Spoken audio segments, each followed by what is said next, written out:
izay no mahakasika ny fampalalam-baovao ny andindin'izy ireo fa zao kosa dia azadino rahampitso alakamisy no mivoaka ny gazety soa andia amin'ny faharoapolo sy efajato dia ho arahantsika ato anatin'ny fanadihadiana manaraka ny mombamomba an'izay. Dimy taona izao no niarako taminao,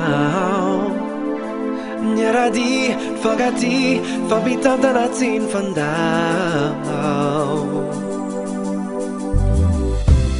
nitoky ny famzahaina. Laharana faharoapolo sy efajato amin'ny gazety soa no hivoaka manomboka rahampitso. Toy ny efa mahazatra antsika dia misy hatrany lamaody hoentin'ny gazety soa amin'izay lahatsoratra omeny izay ka ho an'ny rahampitso dia ny fiangaly mihaja sy mipitipitika no ampahafantariny antsika. Entiny ao ihany koa ny karazana zipo plissé izay miverina lamaody be indray amin'izao fotoana izao. Tsy diso anjara ihany koa ny lehilahy amin'ity indray mitoraka ity raha eo amin'izay lamaody izay satria misy indray ny frean-damaody ampahafantariny gazety soa antsika lehilahy.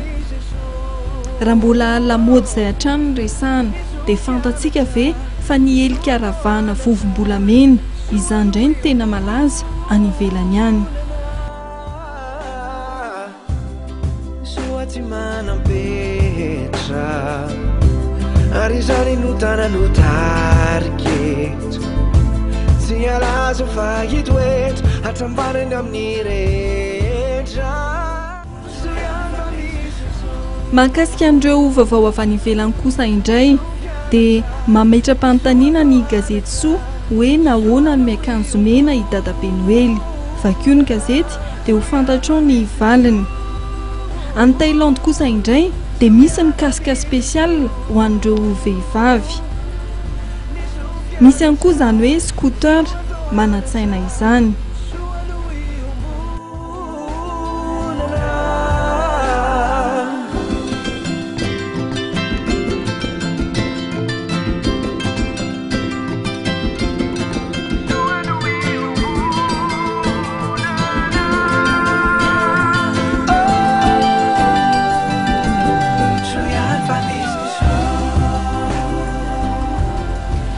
Ny famakiantsika ny gazety rahampitso dia ahafantarantsika ireo karazana noely misy maneran-tany.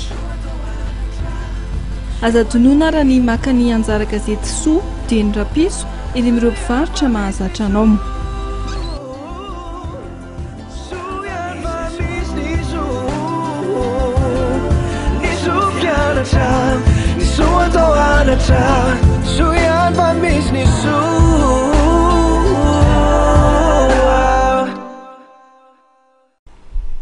Dia izany koa tokolasy tompoko vavy nentiko manakatona tanteraka ny fampalalam-baovao tamin'ity alina ity mankasitraka antsika rehetra tany an-tokantrano nanaraka izany hatramin'ny farany azadina koa itsika ato aoriana ny fampalalam-baovao ny mahakasika ny vokatra izay vokariny sokolea ato aoriana ny fampalalam-baovao ny tena kosa dia manome fotoananao ao anatin'ny fampalalam-baovao hatrany.